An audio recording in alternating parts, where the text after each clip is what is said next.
coming here to chat about ways to make extra money. Whether you have a 9 to 5 or whether you have a 9 to 5 and you want to start a side hustle, or whether you just have a 9 to 5 and you're trying to find ways to make money within your career. So there is something for everyone in this video. So before I bring on Dorethia Kelly, I'm going to read her bio. Okay, so today's guest is an award-winning financial expert, Dorethia Kelly. She's a personal finance and business coach, author and CEO of Money Chat. She is also the CEO of Workspace Spark, which is a career growth and office decor subscription box. For her charismatic, no-nonsense personality, Dorethia empowers people to reach their financial, entrepreneurial, and career goals with her coaching, keynotes, and online courses. Dorethia helps corporate brands share their messages of financial empowerment as a writer, speaker, and media partner. Dorethia has also been a passionate community advocate for over 10 years. She is experienced in the various facets of nonprofit work, serves as a treasurer, and is involved with several large organizations in Detroit. Dorethia has been featured in various national media, including Black Enterprise Online and Print Magazine, U.S. News, U.S. Today, and Experian. You can connect with Dorethia Kelly online at dorethiakelly.com or workspacespark.com. Ooh, what a wonderful bio. So without further ado, let's bring on Dorethia Kelly. Welcome, Dorethia. I am so happy to have you here today. Thank you so much. I'm glad to be here. Yes, and it's just been so exciting just seeing your journey and your growth. Thank you. It's like I know you as a financial expert and a business coach. Right. But I remember when you first posted about you wanting to start an office decor subscription box. Yes. Which is something that is completely different than what you are currently doing. So can you talk to us a little bit about how did you even know the steps to take? I didn't. It was completely foreign to me. It was something I didn't know how to do. I don't even think I ever worked in retail. Wow. So I worked in foods. I think I worked at Burger King. I never even worked in retail in high school. So I didn't really understand retail. Mm-hmm. But as a business coach who hired coaches for my financial coaching and business coaching business, I knew enough to hire some people. And even at that, there were a lot of hurdles. Okay. I researched and did planning for a year and a half before I launched. I worked with several different coaches. So I had a brand person who helped me develop all the brand and the brand board for it and the logos and the graphics. And then she also had a subscription box. So she was able to give me her perspective from somebody who had done it and had closed hers. And then I had a couple of other people that helped me. One with the whole affiliate piece, some of the marketing, and the one I'm working with that I've been working with for the past year is really helping me, really basically helped me wasting a lot of money, the direction that I was going. So this is a thing, entrepreneurs, that we have to be clear on. And this is why it is important to hire help, someone to walk with you hand in hand. I was doing all the reading, doing all the research, following the things that people in these groups and experts tell you to do. Mm-hmm. But it wasn't until I started working with him one-on-one that he told me my business model. He said that within a year, you'll be out of money and you will not have the subscriptions that you're looking for. So I was so relieved and so grateful that before I even got out the gate, I had hired him because I thought I was on a good path. Yeah. I was doing what everybody was suggesting that you do. Pre-launch, launch this, do all this kind of thing. But sometimes you really need that inside track from somebody who did it, who was doing it, who scaled. He had scaled. He's got 10,000 subscribers. Yeah. So that was really helpful. So I didn't know what to do, but I knew enough to get the help. I love that part. There were so many great takeaways that you just shared. So first of all, you didn't just rush into it. I think sometimes we think just because you have this business idea, you have to start this week. So you took time to research. Yes. And to even find experts to work with you who already been through where you're trying to go. Exactly. Because one thing for me that I noticed, and I learned to, in my business, I learned to look at why isn't there one? There is not an office decor subscription box, and the ones that had opened had failed. So I wanted to know the why. Why are they failing? Is the market not there? Is the money not there? What is it?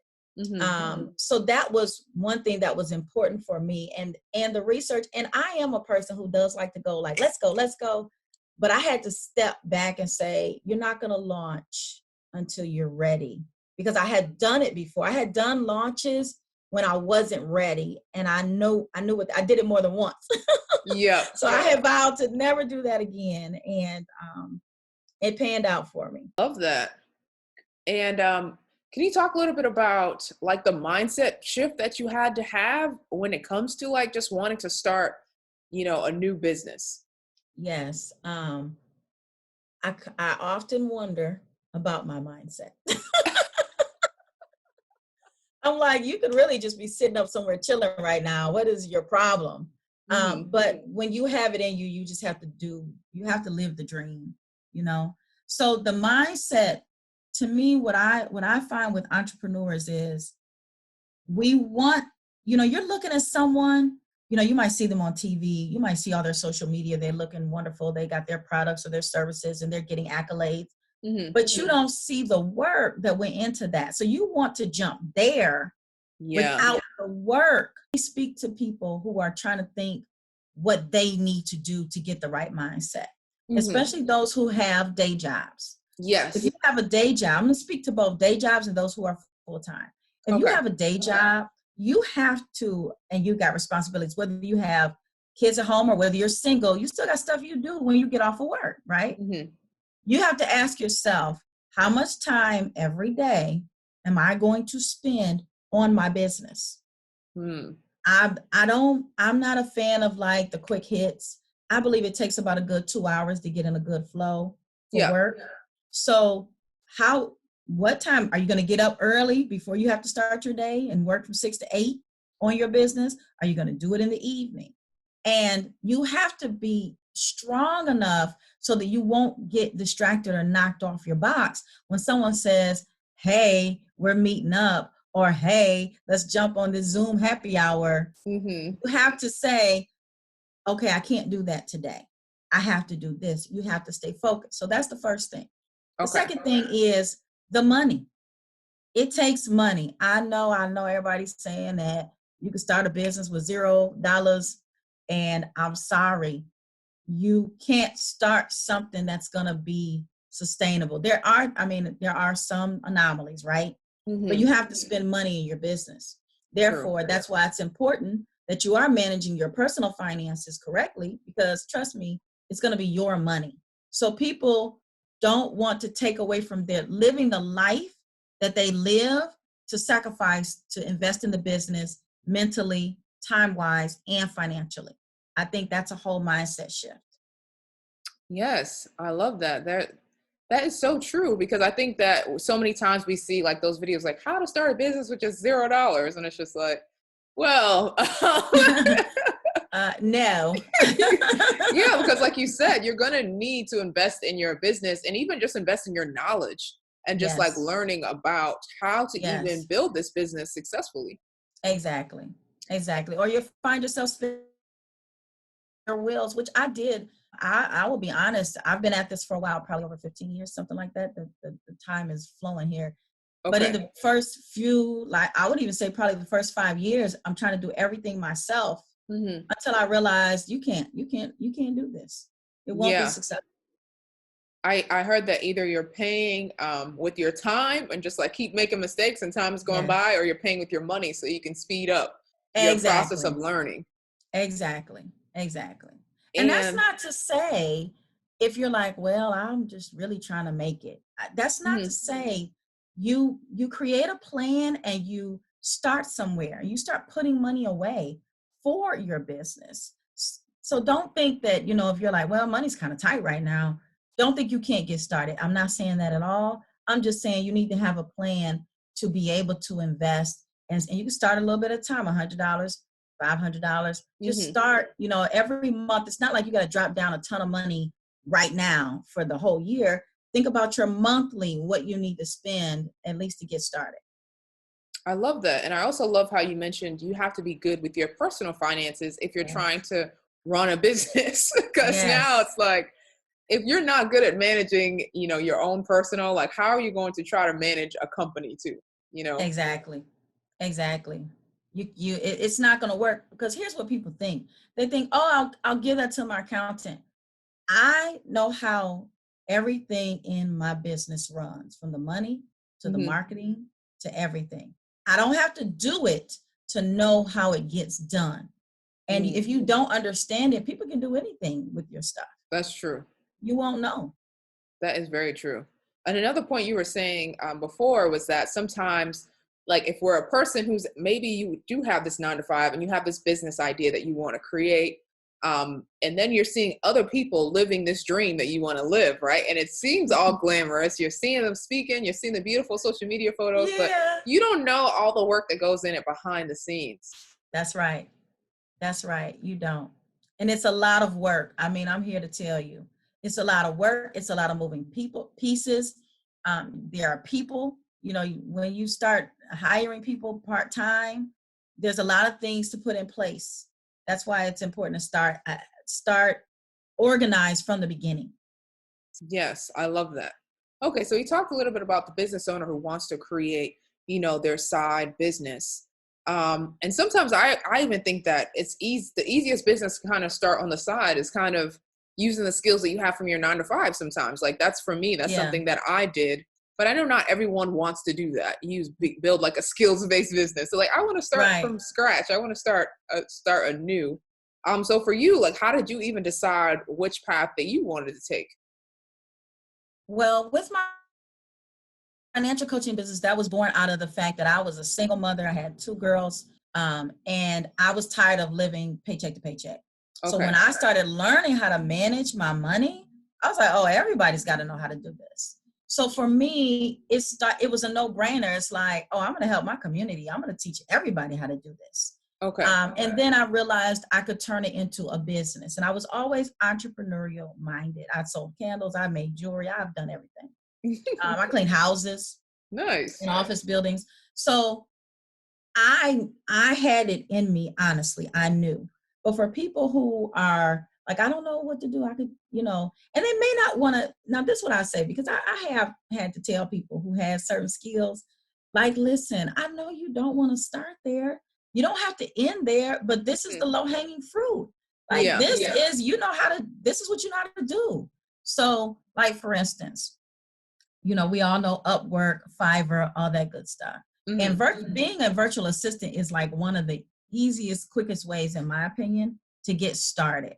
And Yeah. you don't have to be, a lot of times people hear virtual assistant, they're like, oh, I'm taking calls and taking notes. Not necessarily. You can do research. If all you want to do is research for people, if you're a master researcher, like, we all need people to do research. You know how True. much research I had to do on the subscription box industry and the retail industry, that I had to ask other people to pull articles and things for me. So Hmm. you could do that, set up a profile on Upwork or Fiverr. You could do research. I hired someone. I am a Microsoft Excel whiz. I love data. I do all that. But guess what? I didn't have time. So I Mm. hired somebody to help me with the back end data of my customers and subscribers. Okay. And she whipped up a thing for me and pulled it together. So you put that out there. Are you an Excel whiz? Look, if you're a PowerPoint whiz, there's so many people who cannot put it together, a PowerPoint presentation. That's true.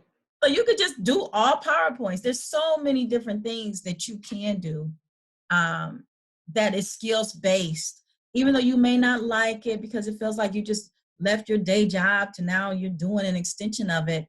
It's an easy, quick way to make money. Yeah. But, but if, let's say you're like, nope, not doing that, I don't want to do that. Then you can take a cheap class at the community college for like 4 weeks and learn a skill. Like, you Mm. could do web design, you could do graphic design is one, and Canva makes graphic design so easy now. Yeah. You just have to have a good eye for color, that kind of thing.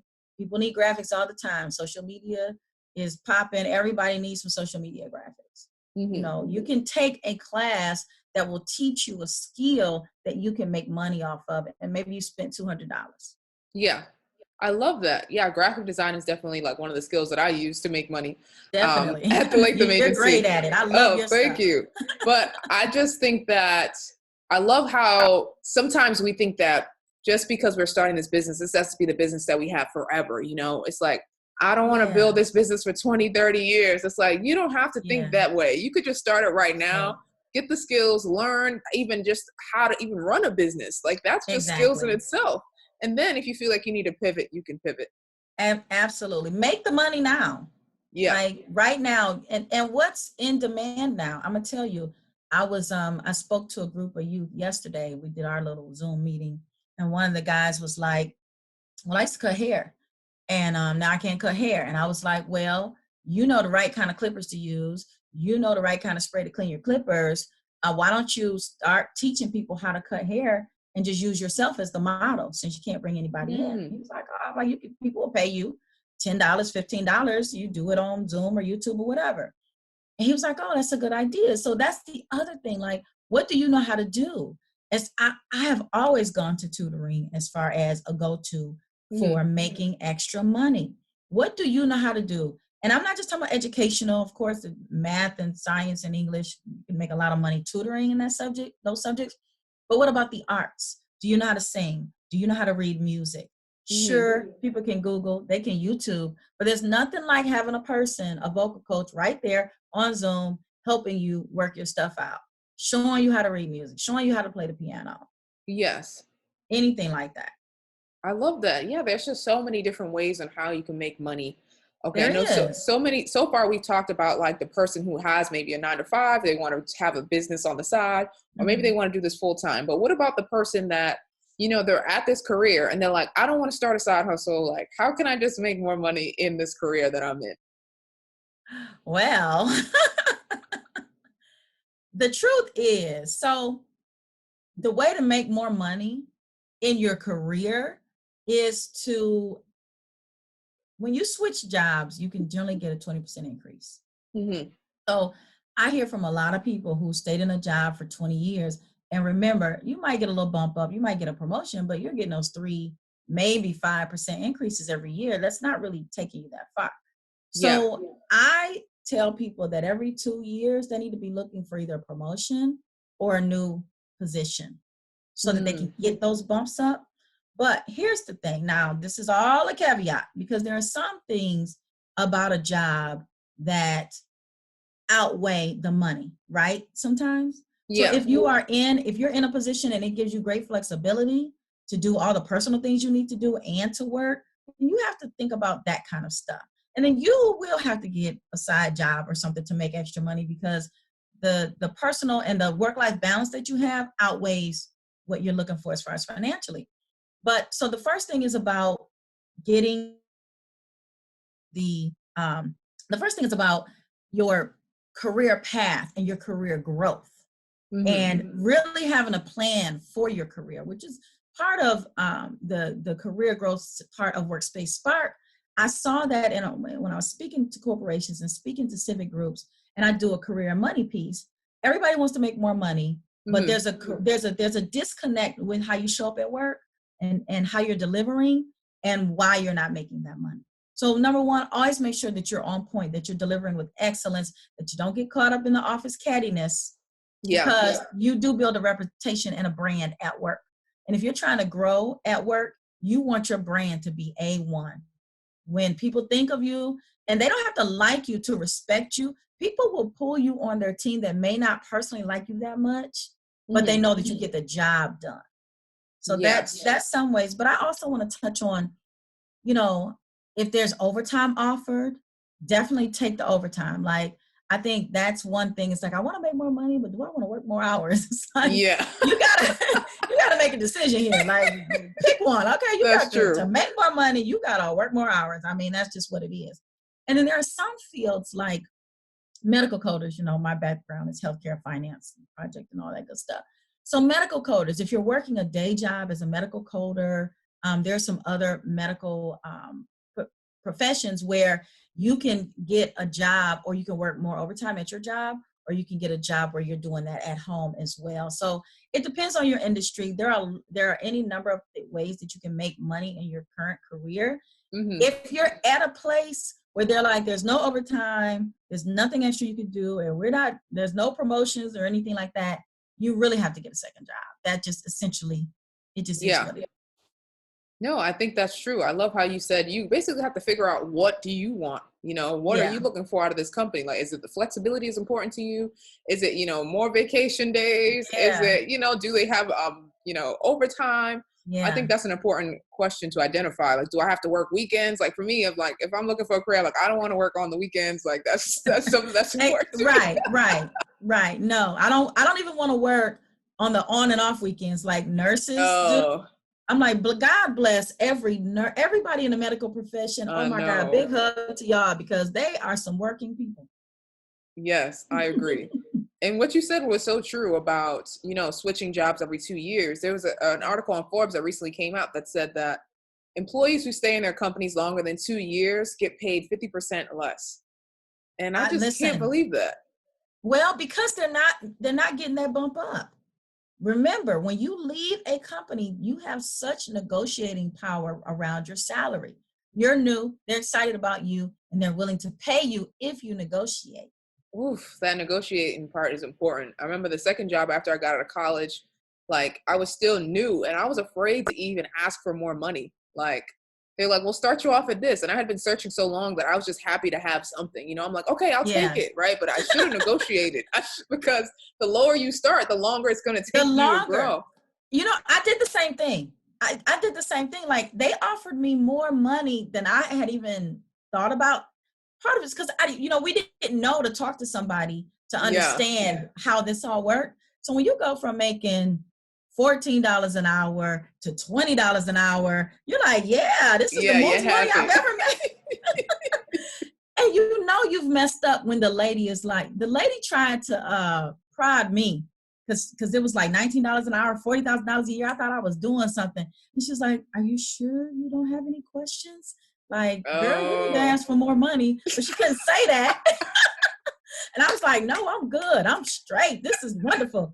Called my friends like, girl, got me a real job. Yeah, I know. You just be excited to have something. Just because where you come from, maybe that is a big deal. But then like that's why the people in your circle are important because they can be like, no, girl, that's not a good deal. You need to ask for more money. You have the two different friends. Right. You got the friends that are like, yeah, girl, that's awesome. Then you got the friends like, no, ask for more. Yeah. I learned. I never did that again. I learned my lesson. That's great. No, this has been such a great conversation. I feel like we learned so many different tips, whether we're an entrepreneur, whether we want to be, an entrepreneur, whether we just want to stay within our careers. We learned just so many ways on how we can make extra money. So how can the people keep up with you and what you're doing? Definitely. So please follow me. I am at Dorethia Kelly, Dorethia, Kelly, Kelly, on all social media. Please visit DoretheaKelly.com and definitely visit workspacespark.com. Please just check it out, share it. It is really going so well. This has been so wonderful to talk with you, Candice. I'm so excited about everything that you're doing. Oh, thank you. Yes, I'm excited about everything that you have going on. Like I said, I just remember when it was just an idea, and now you've come this far where you're actually delivering orders, delivering boxes to people every month. Look, I can't even celebrate. I'm like, I want to have a party. I deserve a party. Okay, it's been some hard work.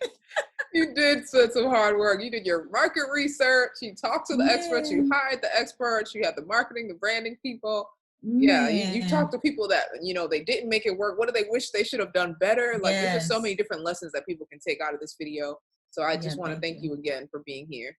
Absolutely. Thank you for having me. All right. Well, I will talk to you later. Okay, darling. Thank you. Thank you guys so much for tuning in to that video. I would just want to thank Dorethia Kelly for being here today and dropping so many gems and so much knowledge with us today. And I really hope that you were able to take away something from this interview.